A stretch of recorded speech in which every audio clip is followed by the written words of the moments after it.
On this edition of Locked On Anaheim Ducks, I'm going to talk all about the 21st Duck and why I love it so much.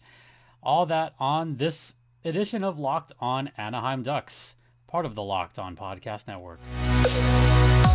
Your Locked On Ducks, your daily podcast on the Anaheim Ducks, part of the Locked On Podcast Network, your team every day.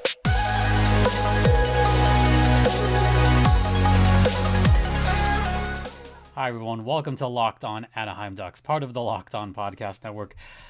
I'm your host, Jason JD Hernandez. I've been covering hockey for over a decade, and I want to thank you for making this your first listen of the day. And this episode is brought to you by betonline.net, which has you covered with more props, odds, and lines than ever before. BetOnline is where the game starts. All right, so let's talk a little bit about hockey, but sort of not, and there's a reason for that. I talked about the game so much, the Kraken Ducks game, that I didn't really get to talk about everything else surrounding the game, and something that I did want to talk about was the 21st Duck, but there was so much going on the last game, I just had no time. So that's what this episode is going to be devoted to. Later on, I will talk a little bit of hockey. I will talk about the upcoming road trip, but I think this is meaningful to me, and I do want to give this its proper due. Okay. See, I get a little teary-eyed when I talk about this because, I've had family members that have, fought cancer. I've unfortunately had a cousin that succumbed to leukemia, and, I know how difficult some of these illnesses are when we hear about who these 21st Ducks are. And they go through a whole lot. They really do. So let's first talk about what the 21st Duck is. It's a program that started, I shouldn't even say a program, but it is something that started, I want to say 7 years ago, through the Make-A-Wish Foundation. And I remember this one specifically. Kai Quinones was the first 21st Duck way back in 2015, and he was fighting aplastic anemia. And what I liked about that story a lot was, he just fought and fought as a kid, and he showed a lot of courage in his fight, and he wanted to play hockey more than anything. He wanted to meet some of his favorite Ducks, like Hampus Lindholm and Corey Perry. Yeah, back when Hampus Lindholm was on the team, when he was still, relatively young in his Ducks career. And it wasn't even called the 21st Duck yet. It was just the Make-A-Wish Foundation. It wasn't until later on they called it the 21st Duck. And then the following season, it took on a whole life of its own. Katie Hawley. Ducks fans definitely remember that night. This was opening night 5 years ago, where Katie Hawley is battling cancer. She'd been battling cancer since she was 9 years old. But that's not what made that a classic game. What made that one of the most memorable opening nights in Ducks history was how everything took place. She went out there on the ice with two of her favorite players, Corey Perry and, gosh, I miss him, Rickard Rakell. What I loved about that was as she was going out on the ice, she actually told both of them to score a goal for her. So that's exactly what happened. Corey Perry scored 2 goals in that game, and then Rickard Rakell got the game-winning goal late in the third period to secure a Ducks victory. But the best part about that Rakell goal was, he celebrated, he was like going crazy, and then once it got like towards the end of the celebration, he kind of looked up because he knew he was going to score that goal for Katie Hawley, and he kind of looked up, just a little bit of a glance, and then you could see the camera pan over to Katie, and she just kind of like, like, oh my God. And you could hear her, or you could see her mouth, like, that was for me. That goal was for me. And it totally was. I mean, when you have both Ducks that you skate out with score goals for her, I mean, you can't even script that. I mean, that's the stuff of Hollywood. I mean, yes, Anaheim is half an hour, 45 minutes south of Hollywood, hour with traffic, but that's the kind of stuff that you could write as a movie script. And just the fact that she was celebrating because she knew that goal was for her, that's when it took on a life of its own. And we saw a lot of Katie Hawley that season. We saw her at the All-Star game. That was just amazing. And it kind of felt like a good luck charm to have that 21st Duck there on opening night. You had Michael Liu. Then you had one of my favorites, Lyra Doderline. I think this was when I was first covering the Ducks in this particular network, that is, when I was first talking about the 21st Duck. And I was excited to talk about Lyra Doderline, who is a double knee amputee. But she's currently making a name for herself on the sled hockey circuit. She actually just won. I don't know how many people realize this. She won a gold medal. It's October. So this was 2 months ago out at Green Bay, Wisconsin, when Lyra Doderline and the rest of Team USA won the sled hockey world gold medal. By the way, not only beating Canada, but demolishing Canada in the gold medal game. And I actually watched that one from beginning to end because no matter what, it's USA versus Canada. And I made a choice to watch the semifinal of World Juniors, or I could watch the sled hockey game. And we decided, yeah, we want to watch sled hockey. We want to see USA beat Canada. And they did. And it was fantastic. And I actually said, like, no, I want to see the end of this. So getting to watch the gold medal ceremony and seeing Lyra Doderline have the gold medal draped around her neck. She's a former 21st Duck. That was awesome. And then COVID happened. The last two 21st Ducks weren't around a full house, but you had Angelique Fong and last year's Luke Gain. Luke Gain, who is also battling aplastic anemia, which was the same thing that happened with Kai Quinones, or Quinones. It's something that's inspiring to the Ducks and inspiring to the fan base. And then this year's is just as inspiring for the Ducks fan base. So I kind of wanted to catch you up on, for those of you that are not like Ducks fans, like huge Ducks fans, for those of you that don't know the magnitude of the 21st Duck, they get brought out to the orange carpet. They spend the day with the team. They skate out on the ice on opening night. After the first 20 Ducks are introduced, there's always that 21st Duck that makes it out to center ice.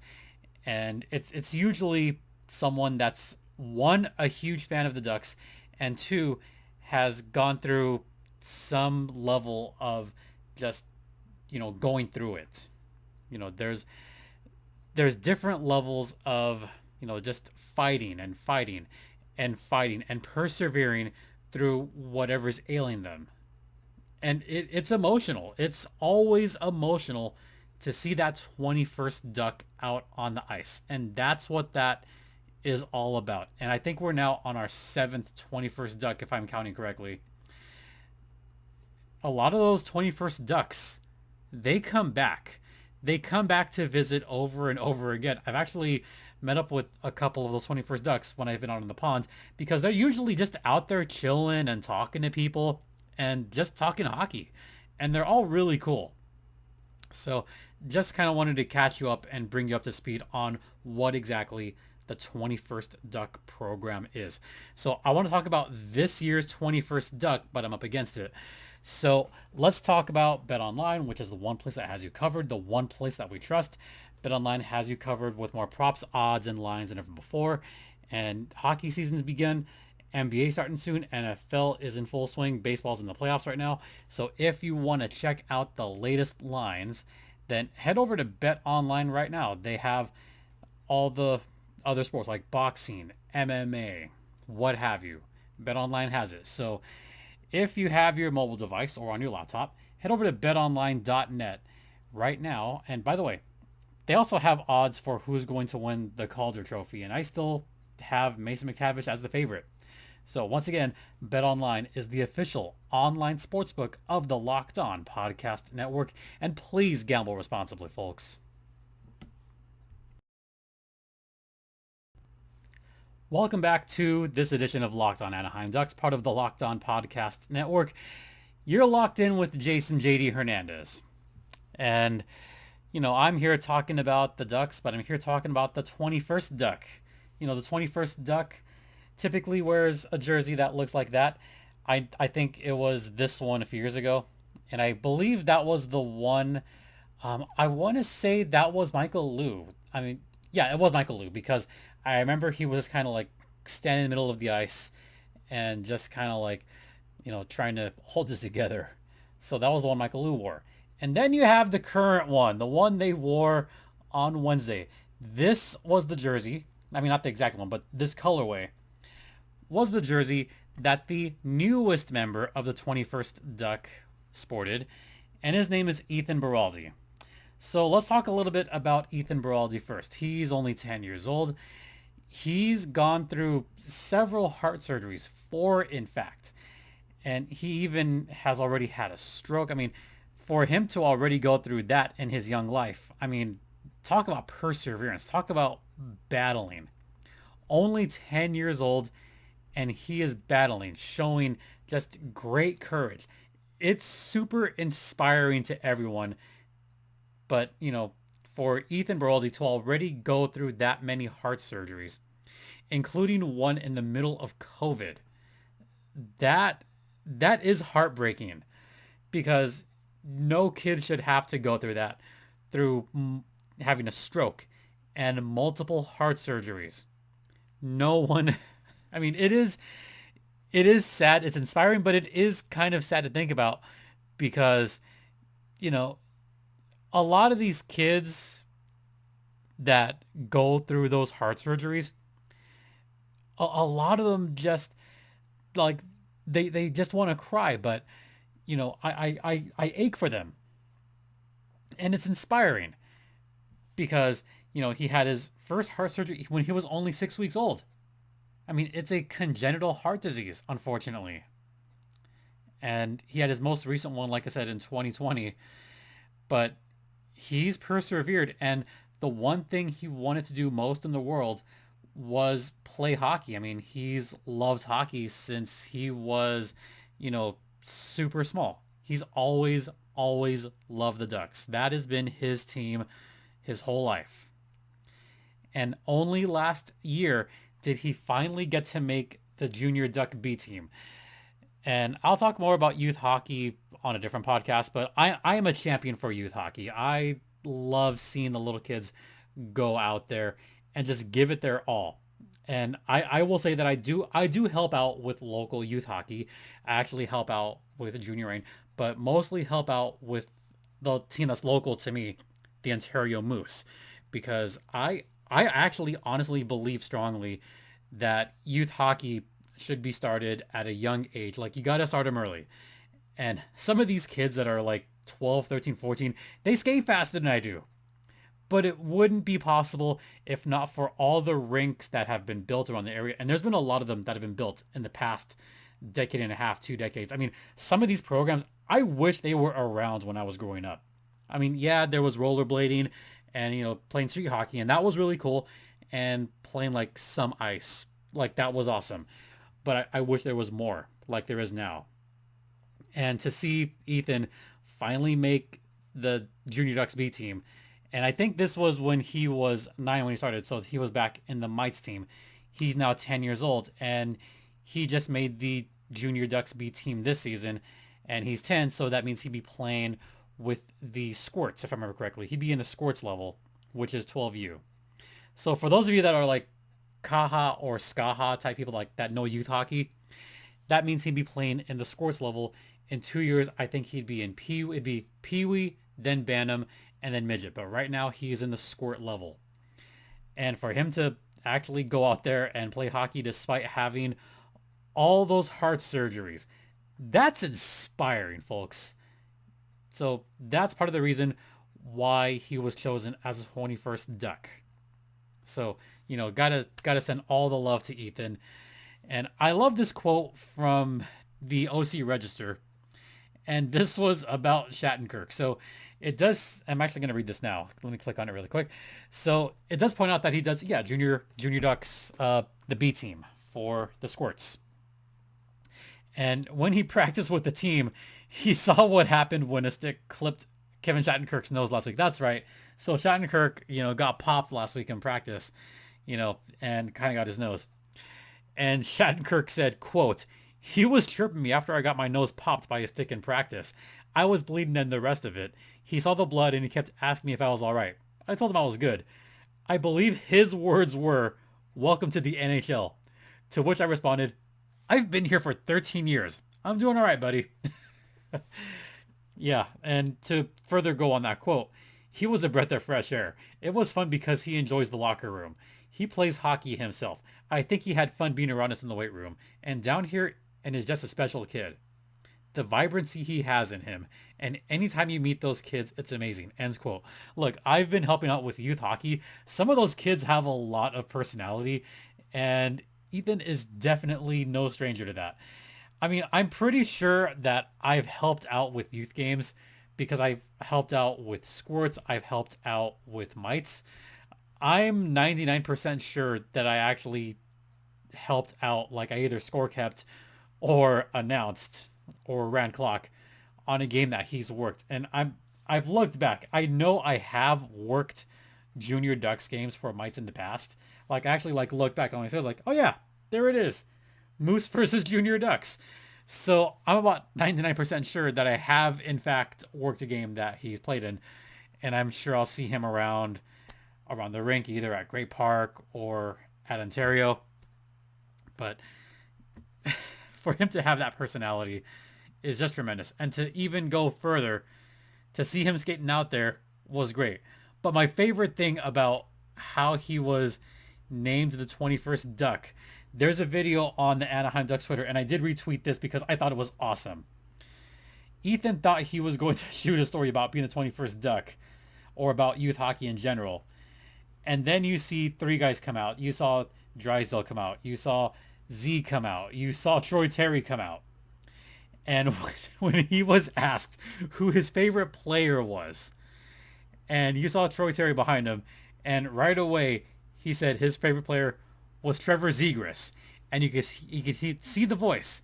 Troy Terry saying, "You sure about that, bud?" And you could see the look that Trevor Zegras had. You could tell that Troy was a little bit like, oh man, like he said this right in front of my face. And you could see the look on Z's face where he's like, oh yeah, like that's me.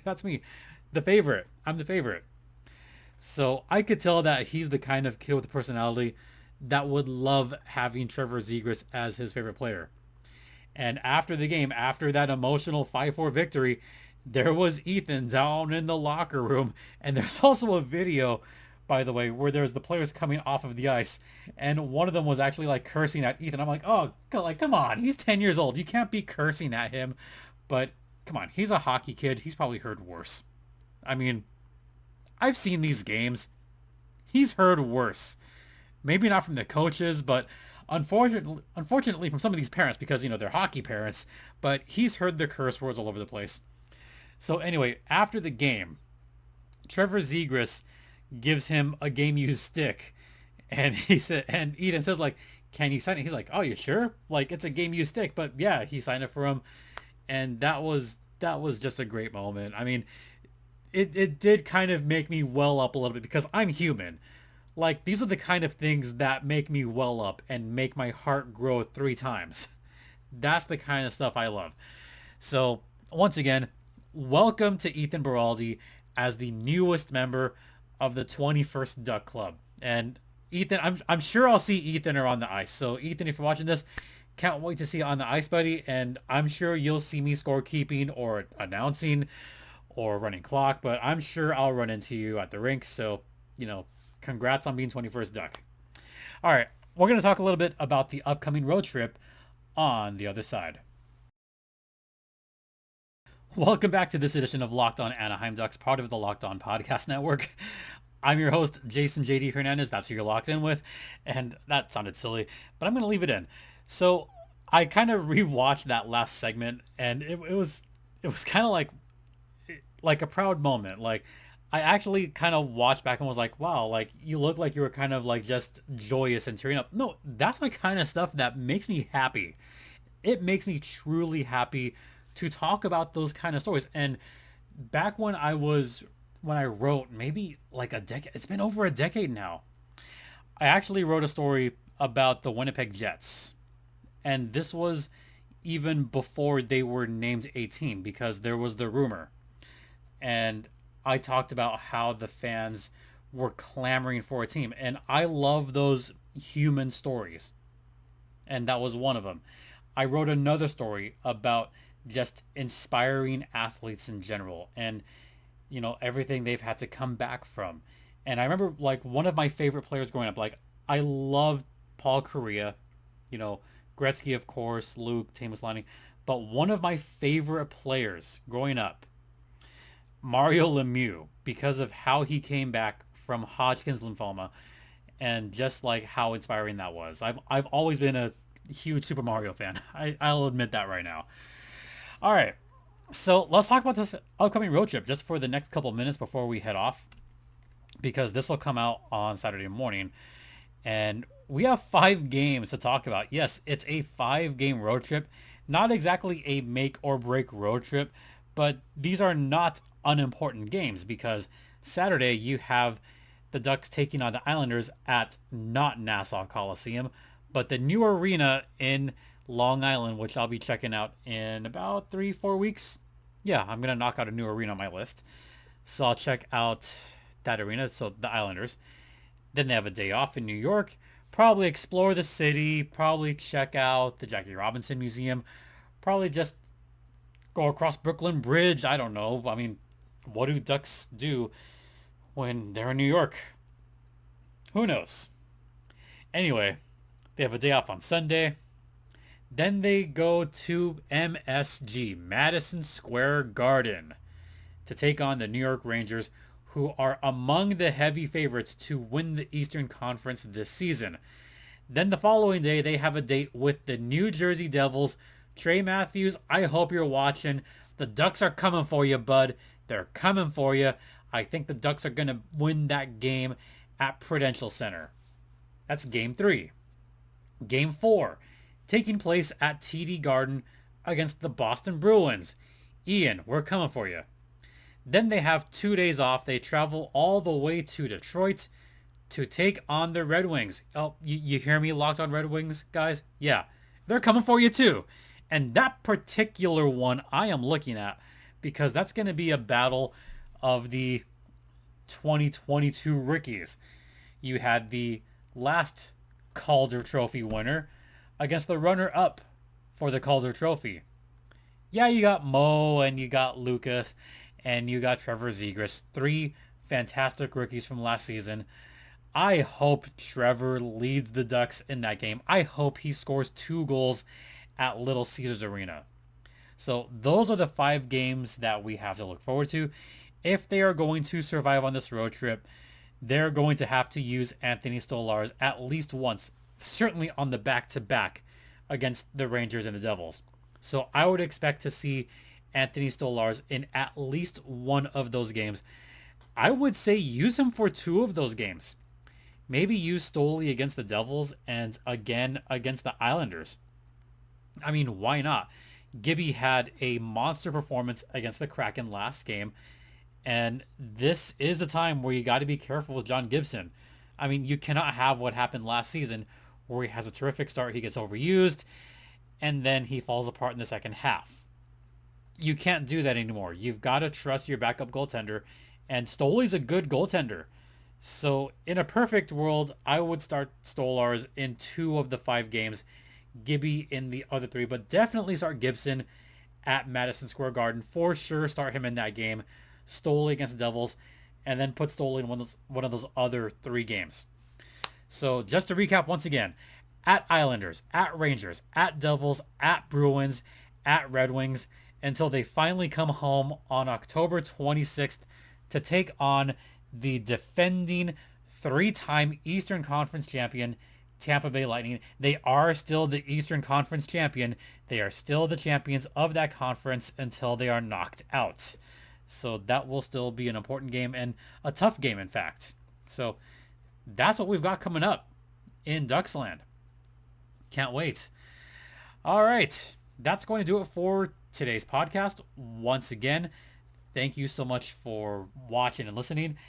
Also, don't forget, this podcast is free and available across all platforms, including Stitcher, Spotify, Odyssey, Apple Podcast, Google Podcast, Podbean, etc., etc. And also, you can follow this on YouTube. Don't forget to hit the bell. You could follow me on Twitter at StimpyJD. The show's Twitter is at LO_Ducks. If you want to drop me a line, you could do so. Locked on Anaheim Ducks at gmail.com. Once again, thank you all for your continued support. It is so greatly appreciated. For Locked on Anaheim Ducks, I'm Jason JD Hernandez saying have a great rest of the weekend. Please continue to be safe out there, be kind to one another, and Ducks fly together.